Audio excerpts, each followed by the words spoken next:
नमस्कार, मी भाऊ तोरसेकर. तुम्ही बघत आहात प्रतिपक्ष. मित्रांनो, आज मी बोलतोय तेव्हा घड्याळानुसार आणि कॅलेंडरनुसार 1 नोव्हेंबर ही तारीख आहे. रात्री अवेळी मी बोलतोय, रेकॉर्डिंग करतोय. काल 31 ऑक्टोबर होता आणि सगळ्या चॅनेलवर, वाहिन्यांवर एक तर महुआ मोहित्रा प्रकरण चाललं होतं, केजरीवाल प्रकरण राष्ट्रीय चॅनेलवर चाललं होतं आणि मराठी चॅनेलवर जरांगे पाटील आणि मराठा आरक्षण चाललं होतं, जाळपोळ वगैरे चालली होती. पण 31 ऑक्टोबर हा एक ऐतिहासिक दिवस असतो. याचं स्मरण जवळपास कोणाला होतं असं दिसत नाही. 39 वर्षापूर्वी याच दिवशी एक मोठी भयानक घटना घडली होती, ज्यामुळे सगळा खंडप्राय भारत देश हादरून गेला होता.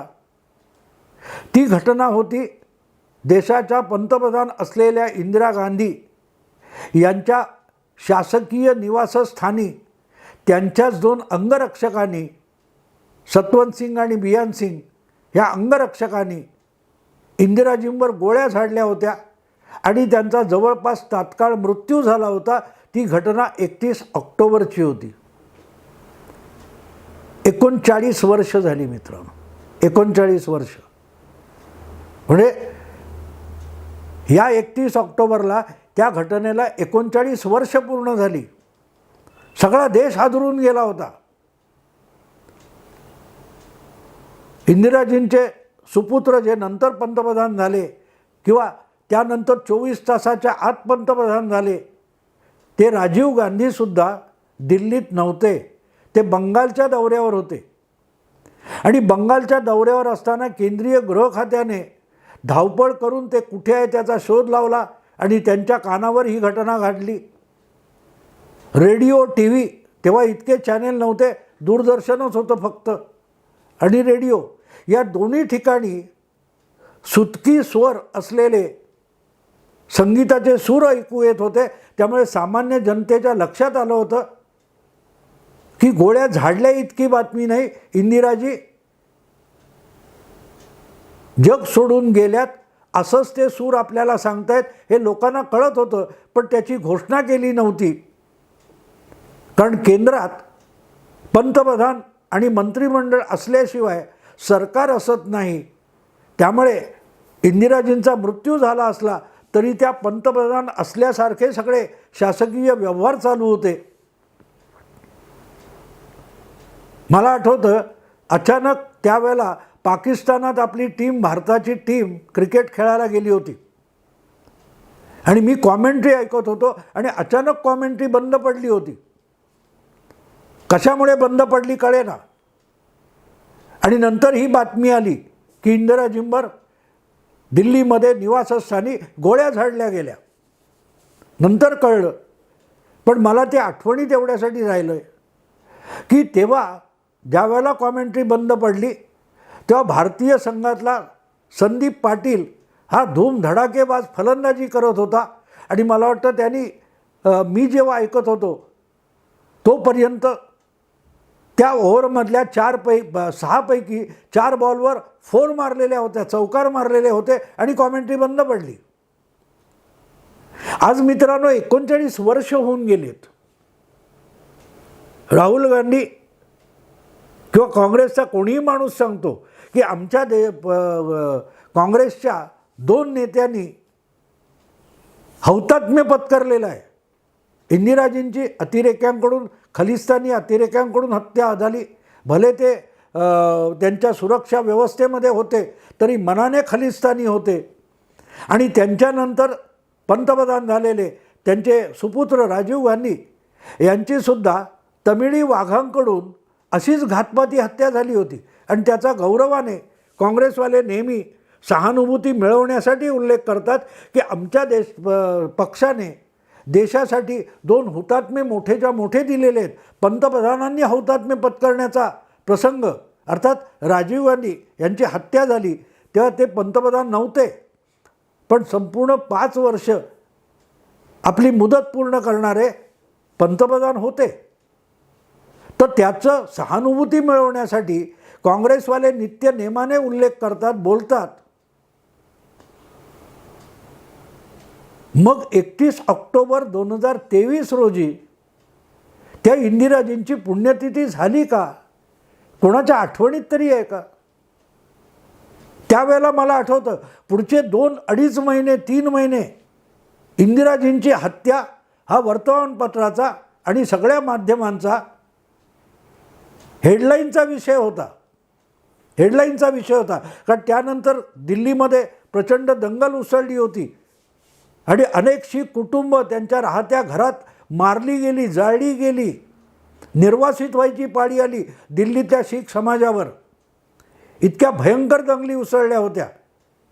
आणि त्यात जे दोषी होते, HKL भगत, तुमचे कोण, मला वाटतं अजय माकन किंवा असं कोणतरी, मला वाटतं तो, असे 3-4 खासदार होते ज्यांनी जमवले आणि शिखांवर हल्ले चढवले होते. शीख कुटुंब, म्हातारे कोतारे, तरुण, मुलं, बायका, बघितलं नाही. त्यांची सरेआम 3,500-4 हजार शिखांची दिल्लीत राजरोस कत्तल झाली होती. त्यांचे संसार आणि कुटुंब उद्ध्वस्त झाली होती, उजाड झाली होती. हा सगळा प्रसंग विसरला गेला आहे. आणि इतकी वर्ष उलटल्यानंतर सुद्धा त्यातल्या किती लोकांना शिक्षा झाली, त्यातल्या आरोपींवर किती खटले झाले, याचा कुठे शोध नाही आहे. आज जे मोहब्बत की दुकान सुरू करणारे राहुल गांधी आहेत, ते आपल्या दादीचा आणि आपल्या पप्पांची आठवण करतात. पण त्यामध्ये द्वेषामुळे हजारो शिखांची कत्तल झाली. तेव्हा कुठलं मोहब्बतचं दुकान भरभराटीला आलं होतं दिल्लीमध्ये, ते राहुल गांधी बोलत नाहीत. पण असो, मुद्दा इतकाच आहे की देशाच्या पंतप्रधानाची त्याच्या निवासस्थानी हत्या झाली आणि अख्खा देश इतका हादरून गेला होता की त्यानंतर अवघ्या 2 महिन्यामध्ये लोकसभेच्या निवडणुका झाल्या. राजीव गांधींनी लोकसभा बरखास्त केली आणि तत्काळ निवडणुका घेतल्या. त्याच्या 415 लोकसभेच्या जागा राजीव गांधींनी जिंकल्या होत्या. सहानुभूतीची देशव्यापी लाट आली होती. आणि आज 39 वर्षानंतर कुठल्याही माध्यमाला इंदिराजींची आज पुण्यतिथी आहे. देशासाठी सर्वोच्च बलिदान देणारी एक महिला पंतप्रधान किंवा एकमेव महिला पंतप्रधान यांची आठवणसुद्धा 31 ऑक्टोबर 2023ला कुठल्या माध्यमाला नव्हती. आता कोणीतरी काहीतरी दाखवलं असेल की काँग्रेसने आपला हार घालून काय केलं वगैरे, का इंदिराजींचं स्मारक जे केलेलं आहे शक्तीस्थळ वगैरे, त्याला कोणी भेटी दिल्या काँग्रेसवाल्यांनी, ते दाखवलं असेल. पण चर्चा कुठेही नव्हती. चर्चा होती केजरीवाल यांना 2 नोव्हेंबरला ईडीने बोलवलेलं आहे आणि तेव्हा त्यांना अटक होईल का, आणि समजा केजरीवालांना अटक झाली तर मग दिल्लीचा मुख्यमंत्री कोण होणार, केजरीवालांच्या पत्नीला मुख्यमंत्री केलं जाईल का, वगैरे वगैरे चर्चा हिंदी माध्यमात वगैरे होती, इंग्रजी माध्यमात पण होती. किंवा महुआ मोहित्रा जोरातच चालू आहे. महुआ मोहित्राचं काय ते सदस्यत्व जाईल का, त्यांच्यावर कुठली कारवाई होईल, हमासची चर्चा चालू आहे. पण आम्हाला इंदिराजींची आठवण नाही राहिली. राजकीय भूमिकेचा मतभेद असू शकतो मित्रांनो, असू शकतो. पण तरी ज्या प्रकारे इंदिराजींची भीषण हत्या झाली होती त्याचं स्मरण पण करावं असं कोणाला वाटत नाही. मला पण स्वतःला आत्ता मी एक दिवस समजा 24 तास उलटून गेल्यानंतर माझ्या मनात एक अपराधी भावना आली की आपल्याला तरी कुठे लक्षात राहिलं. देशासाठी, समाजासाठी जेव्हा लोक हौतात्म्य पत्करतात, माणूस जन्माला येतो आणि जगण्याची धडपड करतो, तेव्हा तो जीव वाचवण्यासाठी रोजचा दिवस जगत असतो, नाहीतर मृत्यू गाठेल. त्या मृत्यूला पुढे ढकलत बसणं म्हणजे जगणं आणि जीवन असतं. तो जीव जेव्हा देशासाठी, समाजासाठी गमावणारा एक सामान्य सैनिक असो किंवा देशाचा सर्वोच्च नेता असो, त्याचा हौतात्म्य आपण किती लक्षात ठेवतो, या विचार करण्यासारखा विषय आहे मित्रांनो. गांधी जयंती साजरी होते, नेहरू जयंती साजरी होते, पण इंदिरा गांधींनी जे बलिदान दिलं ते आपण विसरतो. कारण आपल्याला आजच्या पिढीला तर म्हणजे साधारण 35 असलेली जी मध्यवयीन वर्गाची हे आहे, त्यांचा तर जन्मच त्यानंतर झालेला आहे. कदाचित अनेक नेते असतील की इंदिराजी हयात असतानासुद्धा ते जन्माला आलेले असतील, पण आज त्यांचं कौतुक कोणालाही उरलेलं नाही, कोणालाही उरलेलं नाही. काँग्रेस पक्षालाही राहिलेलं नाही.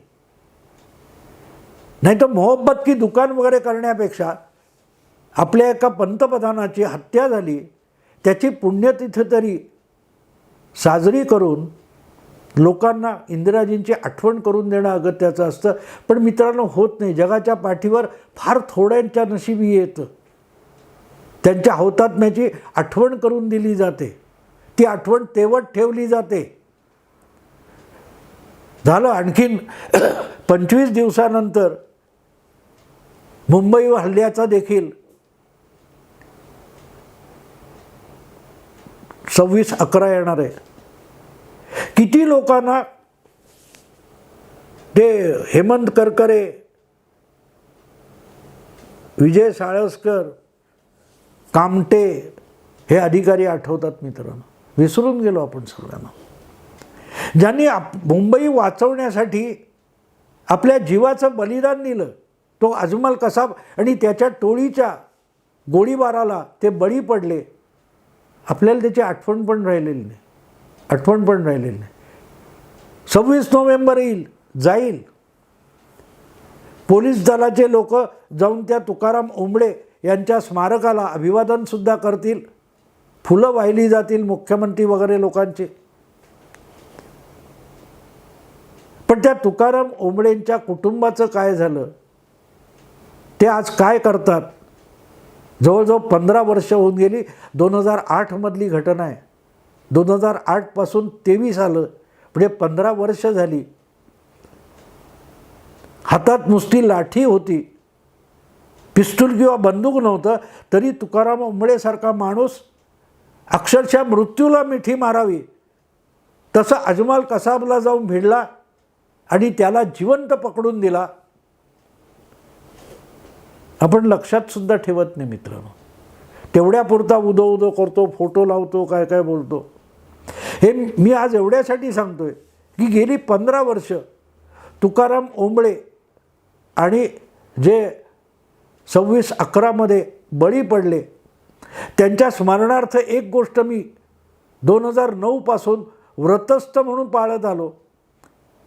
26 नोव्हेंबर हा दिवस माझ्या आयुष्यात आठवणीने उजाडतो, तेव्हा मी एक व्रत म्हणून साजरं करतो. मी तो दिवस संपूर्ण अनवाणी असतो, मी पायात चप्पल घालत नाही. मग घरात असो की घराच्या बाहेर पडलेला असो, मी कुठे लांब जाणार असेल, जवळ जाणार असेल, पण 26 नोव्हेंबर मी कधी बोललो नाही, पण आज मला बोलावंसं वाटतं की मी व्रतस्थ म्हणून पाळतो. पायाला घाण लागेल, चिखल लागेल, एखादा पत्रा लागेल, एखादा खिळा लागेल, एखादी काच लागेल, तर त्यातून होणारी वेदना मला तुकाराम ओंबळे, कामटे, करकरे यांची आठवण करून देईल. त्यांनी असंख्य यातना त्या क्षणी भोगलेल्या आहेत. त्याचा अनुभव मी करू शकत नाही, पण जाणीव टोचतं काहीतरी. तेव्हा जी जाणीव असते ती जाणीव मला व्हावी म्हणून मी तो दिवस, एक दिवस 26 नोव्हेंबर मी अनवाणी राहतो. अगदी मी बसने जात असेल, ट्रेनने जात असेल, पण तो एक दिवस मी अनवाणी फिरतो. व्रत म्हणून मी पाळलेलं आहे. पहिल्या वर्षी मी जेव्हा पाळलं होतं तेव्हा मी त्याविषयी लेख लिहून पुण्यनगरीमध्ये लेख लिहिला होता, तरुण भारतमध्ये लेख लिहिला होता, आणि मी लोकांना आवाहन केलं होतं की हा एक दिवस आपण अनवाणी राहून बघायचं. कुठेतरी घाण चिखल लागेल, कचरा लागेल, तर ती जी मनाला झिणझिण्या येतील त्या झिणझिण्या आल्या पाहिजेत. कारण आपल्याला हे हौतात्म्य लक्षात ठेवायला पाहिजे. कारण हुतात्म्यांना आपण विसरलो तर पुढच्या पिढीत हुतात्मे तयार होण्याची संख्या कमी होत जाते. समाजासाठी आपल्या अगदी जीव द्यायला, प्राण द्यायला लोक तयार असतात. ते प्रत्येक पिढीत तयार होतात, पण त्यांची कदर जर आपण ठेवली नाही तर मग असे लोक कमी होत जातात आणि ते लोक आपले खरे संरक्षक असतात. भले जिवंत असोत की नसोत, त्यांची आठवण पण आपल्याला सुरक्षा बहाल करत असते. आणि म्हणून मी तो दिवस एखादं व्रत असल्यासारखा पाळतो. पण आज मला खरंच खंत वाटली की 31 ऑक्टोबर इंदिराजींची हत्या झाली होती, देशाच्या पंतप्रधानाची हत्या झाली होती. प्रत्येकजण आपल्या जवळपासचा कोणी हुतात्मा झाला असेल तर त्याचं स्मरण आपण करतो का मित्रांनो? एक उपचार करून ठेवतात आपण सगळ्या गोष्टीचे. पण त्या हौतात्म्याचं कौतुक तिथपर्यंत राहता कामा नये. पुढच्या पिढ्यांना त्या हौतात्म्य आपण सांगत राहिलो तरच समाजासाठी, देशासाठी आत्मसमर्पण करणारी माणसं पुन्हा पुन्हा जन्माला येत राहतील आणि ती एखाद्या राष्ट्राची, समाजाची, धर्माची खरी सुरक्षा कवच कुंडलं असतात. मला स्वतःलाच अपराध गंड झालेला आहे की आपल्याला सुद्धा 31 ऑक्टोबर हा इंदिराजींचा पुण्यस्मरणाचा दिवस आहे, याची आठवण राहिली नाही, याची एक लाज वाटली. म्हणूनच हा व्हिडिओ मी 31 ऑक्टोबर संपल्यानंतर करतोय. आणि एक प्रकारे अपराध भावनेतून हा व्हिडिओ मी केलेला आहे. कारण विषय फक्त इंदिरा गांधींपुरता नाही आहे मित्रांनो, सगळ्या हुतात्म्यांचा विषय आहे. भगतसिंगांपासून आत्तापर्यंत जितके हुतात्मे झाले, हसत हसत फाशी गेलेले जे कोणी लोक असतील किंवा छातीवर गोळ्या झेलत सीमेचं संरक्षण करणारे जवान असतील, या प्रत्येकाविषयी आपल्याकडे जी आत्मीयता असली पाहिजे. आपण सगळे मागणारे असतो मित्रांनो. कधीतरी विचार करतो का तो माणूस सीमेवरचा असो किंवा पंतप्रधान निवासातला असो, त्याने आपल्या जीवाचं समर्पण तुमच्या माझ्यासाठी केलेलं आहे. आपण त्याला काय दिलं यापेक्षा त्याने आपल्याला राष्ट्र आणि सुरक्षा या संकल्पना दिल्या, त्याविषयी विश्वास वाढवला, म्हणून आपण आपल्या घरात सुरक्षित असतो.